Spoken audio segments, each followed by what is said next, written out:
আসসালামু আলাইকুম। আমাদের সমাজে বিয়ে বাড়িতে যে সমস্ত অনুষ্ঠান করা হয়, যেমন গায়ে হলুদ, মুখে ক্ষীর দেওয়া, এগুলো কি হালাল না হারাম একটু জানাবেন। আচ্ছা, গায়ে হলুদ কে কাকে দেয় বলেন তো আপনার এলাকায়?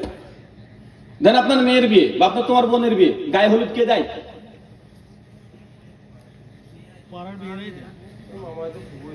মামাতো, খালাতো, ফুফাতো, চাচাতো, এই ভাই মানে বোনরাই দেয়, তাই তো? আর সবাই হলুদ শাড়ি পরে বসবে আর চতুর্দিকে সব ছেলেগুলো ভিডিও ক্যামেরা নিয়ে বসে থাকবে, ক্যামেরা নিয়ে সেলফি তুলছে, এগুলো তো নাকি? আচ্ছা আপনি বলেন তো এগুলো কি তাহলে, জায়েজ না না জায়েজ? বলেন জায়েজ না না জায়েজ? সুনান আবু দাউদ 465 নম্বর হাদিস, আল্লাহ নবী বলছেন মেয়ের যদি ছেলের যদি 9-10 বছর হয়ে যায়, তাহলে দুই আপন বোনকেও যেন এক চাদরের নিচে না ঘুমায়। কেন?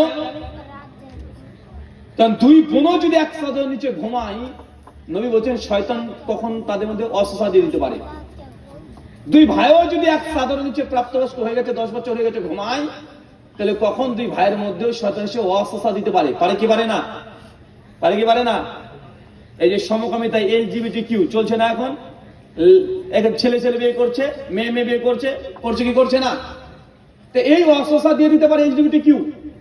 এখন বর্তমান আপনি দেখতে পাচ্ছেন, এখন দুই বোন যদি এক চাদর নিচে না ঘুমাতে পারে, আব্দুর রহমান মুবারকপুর রাহিমাহুল্লাহ বলছেন কেননা তাদের ঘুমন্ত অবস্থায় দুই বোনের মধ্যেও তাদের গোপন অঙ্গ প্রত্যঙ্গের হাত টাচ লেগে যেতে পারে।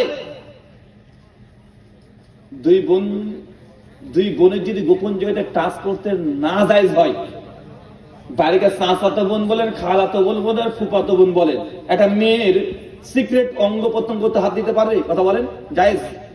কি মনে করেছেন বলেন?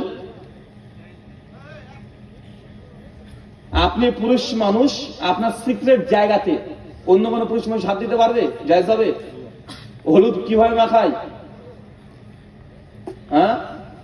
কোথায় কোথায় হাত যায়, বদমাইশি কত রকমের হয়, এখন বলেন আপনি কিভাবে জায়েজ হয়? থুবরা, এটা তো হিন্দুদের কাছ থেকে এসেছে, এটা মুসলমানের প্রথা নয়। এটা কাদের প্রথা? এটা হিন্দুদের প্রথা। আর হলুদ কিছু কিছু ওলামা বলছিল প্রথমে এটা জায়েজ, জায়েজ আব্দুল একটা হাদিসের অংশ নিয়ে জমহুর সাহাবগণ তারা বলছে না, হলুদ প্রথাও এটা ইসলামিক না। আর যেভাবে হলুদ দেওয়া হয় ওইভাবে একটা নারী আরেকজন নারীকে তার গায়ে ওইভাবে টাচ করা জায়েজ না। টাচ করা যদি না জায়েজ না হয়, হলুদ মাখানো কিভাবে জায়েজ হবে? শুকরান।